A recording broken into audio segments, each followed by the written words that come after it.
So folks, this is it. This is my Saab 95 2009. I'm about to get the oil change. So I have the. Okay, folks. We are on the end of the car. We got the bolt out while we're joining the motor oil. So as you can see, it's pretty dark. It's pretty damn dark. I don't know if you can really bad. I mean, not bad in the sense that there's anything wrong with the engine. Just the oil is just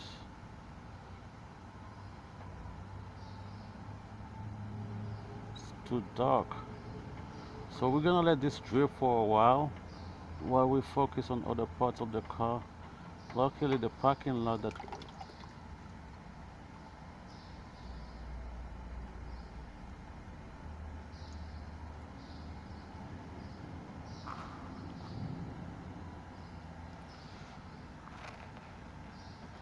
so we can put this right here so we can catch all the oil that is coming down from the. So that's what we need to do. We need to get just a little bit of oil into the oil filter. Then gotta clean our finger and get some oil around the edges, so when we tie the oil filter, it'll be easy to come out. So normally this engine takes 5 quarts. I have a 5 quarts gallon right here, so I'm gonna add just this engine treatment to the King Chris, and then I'll add 4 more quarts.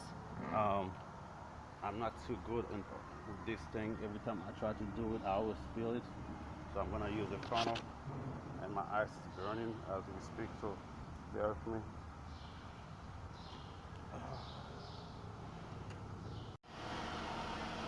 So there it is, folks. The oil change has been done. Everything is nice and clean now. And this is how dirty, I don't know if you guys can see that. This is how dirty the oil was, See that? It's pretty dark. See, this is pretty dirty. So, car is running smoothly, so I'm gonna check the